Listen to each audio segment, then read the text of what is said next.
So here I am on part 2, and this is going to be part 2 of the birth of Christ. This is from the perspective of the wise men. And this is going to be a long video. I think it's going to be a long video.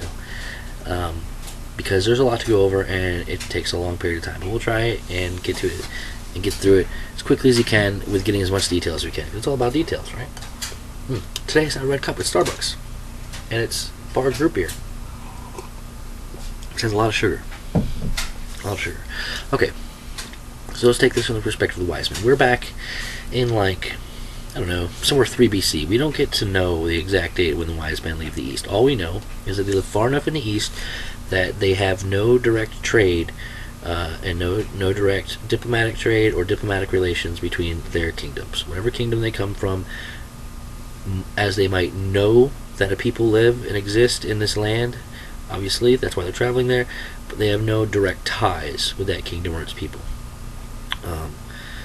And whatever trade happens between those two kingdoms and lands is simply by small merchants and families and such. Think of like Marco Polo, who would travel between those lands, collect exotic goods, and then bring them back to their homeland to sell. And would be gone for, how long was Marco Polo gone? 20-something years. So they really would dedicate their lives to being traveling merchants.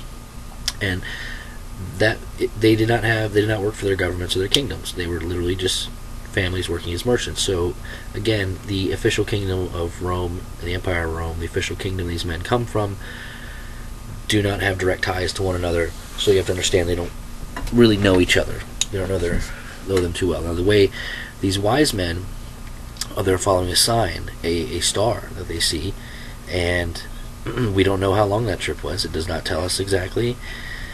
There is a sign that happened in those days. That was the transition of Jupiter, the king star, but it's a planet, through the constellation of Virgo, the Virgin, with the serpent at the feet. And again, that happened one more time. It happened just recently in 2017, from June to late September. It's about a 90-day transition. So if that's the star that we're following, then they were only on the trip for 3 months. But that's a long way to travel in 3 months. So do I think that's the only sign, the only thing that's following? I don't know. I just don't know. So if you're looking for doctrine on that, I don't have that for you, and I don't even think the Bible. I don't know. I could be wrong. I could really be wrong, and I don't want to speak out of turn. So on that, I'll just say again, like speculating on when they started. We just know they have a trip coming from the east, and that they're far enough away. They have no direct diplomatic ties between Rome and them. And you come to see that later on in the story. That's why certain things make sense later on in the story. What's going on? So these men, they were wise men, and they were very rich men. They were bringing gifts to celebrate, to worship the birth of the Christ. That means they're believers on the God of Abraham, Isaac, and Jacob, because that's where they got their prophecy from, that the birth of Christ was going to be born and the sign to follow. So we know that they know about the Israelites, and that they are believers in the Israelite God, in the Hebrew God, and even more so, as you'll see, than the Israelites who live in Jerusalem and in Israel at the time.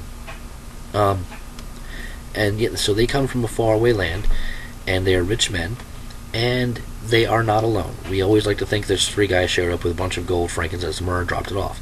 That's not how it happened. They came with a small army, and they had to.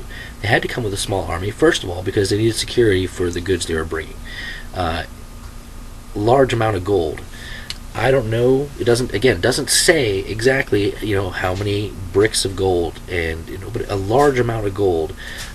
You would think is anything over, like, I don't know, 10 or 20 pounds. I mean, that sounds like a small large amount of gold, but I mean a large amount of gold, 100 pounds, 200 pounds, or 100 bricks, 200 bricks. Now, if each brick is 23 pounds, that means you've got, with 100 bricks of gold, you've got 2,300 pounds of gold you got to haul, not to mention the frankincense and myrrh. So not only do you have to haul it, but you have to protect it, and that's a lot of gold, frankincense, and myrrh to protect. So how are you gonna do that? Well, you're gonna need a small army basically to guard it, and it's not like it's gonna need every man of the small army to guard it necessarily. It's just you understand that your trip is gonna incur some losses more than likely. You might have conflict from bandits along the way. You're going through a lot of countries that do not have ties with your country, who have bandits and who have governments that might as well just think it's theirs if you don't have enough men with you to deter them from thinking that and taking it as their own tax or whatever.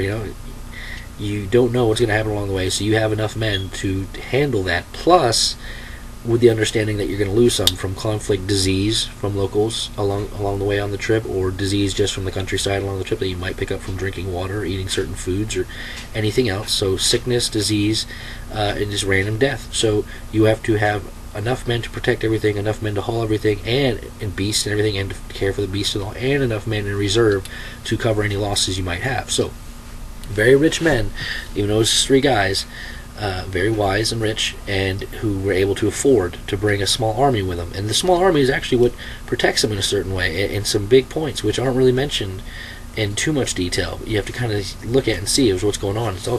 You'll see. It's fun how it comes together. So here we are, these 3 wise men and their small army have left the east, and they're traveling to Israel. Now, do they know they're going directly to Israel? Again, it doesn't say, it just says they're following the sign, and the sign is bringing them to Israel. So, do we know if they were going there directly, if they knew they were going there directly? No. And again, that's another reason why they would want a small army. They don't even know necessarily where they're going directly. They might be going in very hostile territory to see their king. And in fact, they don't know it. They are going into some very hostile territory to see their king. And you're going to find that out later on in the story. That's why the story takes so long. It's because there's so much happening in it, and there's so much that's not talked about. And all we see is 3 guys in a manger scene somewhere, which you already know they did not meet Mary and Joseph and baby Jesus in the manger. They did not. But we're going to go over that. We're going to get to it. So here we go. They set off, and they're on their trip, and we are not told if they lost anybody along the way. None of that's told. The next thing we know about it is that they arrive in Israel. More likely Jerusalem, because Jerusalem was not only the capital for Israel, but it was the capital for what the Romans were using Israel for, because Rome owned Israel at the time. Rome was the occupier of Israel, and Rome liked to assimilate all the countries they occupied, and instead of changing a whole bunch of things that would take manpower and extra money and stuff, why do that? We're taking your government buildings anyway. They'll just be our government buildings now. So where was the Jewish capital at the time? Israel, in Israel, in Jerusalem. So that's where one of their capitals was. Where was another one? Judea. So that's where another one was. Bethlehem was a small village. Did not have, a government building there, a governor or anything there. They were more like just small village. Think like a agrarian village almost. They were out in the rural countryside. Maybe a population 250, 300 people. Very, very small. Okay. So the wise men from the east have showed up, and they've gotten to Israel, and again, more likely they've gotten to Jerusalem, and that's pretty much where their sign, it looks like, has ended. It's not getting any more direct in a direction they should go. Or at least not seemingly, because at this time the men start asking around the population. Now there's a couple reasons. Maybe again, one, the reason is because the sign wasn't being as direct anymore, or they weren't perceiving it as directly, or because they were getting so close, or 2, simply because they were 3 wise men from the east bringing a large amount of gold, frankincense, and myrrh, and they expected, if they're just 3 random guys coming from the east, that surely the place where he's being born is going to be in huge celebration uproar. And sort of they were, because this was also the time of year when a high holiday in the Jewish tradition is happening. It's called the Feast of Trumpets. So they were in a celebration mode, so to speak, a 7-day feast period. But they did not expect a king to be born. They were not looking for that at all. So when the wise men show up in Jerusalem, which is the capital of Israel, they are very much surprised that no one around is celebrating this king, and that there's not just some procession in front of them already, like a long line they can just join that's miles long because everyone's coming to see this king. No, everyone's just going about their business and daily lives like normal and preparing for the feast they have going right now, the celebration, the holiday of the day they have going, which at the time is Feast of Trumpets, Feast of the Coming of the King, right before the Feast of Tabernacles. Great how that works out. So the wise men and their delegation start asking around, hey, where is the king of the Jews? Where's this child that's supposed to be born king of the Jews? Now, you gotta imagine, the first person they asked gave them blank stare. What are you even talking about, man? We have Feast of Trumpets going on right now, but there's no king of the Jews being born right now. We're under Roman occupation. This is Roman territory. What is Rome? First of all, the wise men are asking themselves, okay, it's Roman territory, so you don't have a king of the Jews. No, so they ask the next person. I mean, you're asking enough people where the city starts to get in an uproar. That's how many times and how many people they had asked, and how surprised of blank faces they were getting, that the city starts to get in an uproar because people are like, hey, do you see this like immense group of guys is going around and asking people where's the king of the Jews? Like, we're we're part of the Roman Empire. Like, that's treason. That's high treason in the Roman Empire. You're proclaiming another king than Caesar right now. There's one king, there's one emperor, Caesar, and you're proclaiming another one that he's just been born, and we should be worshiping him right now. First of all, we have no idea what you're talking about.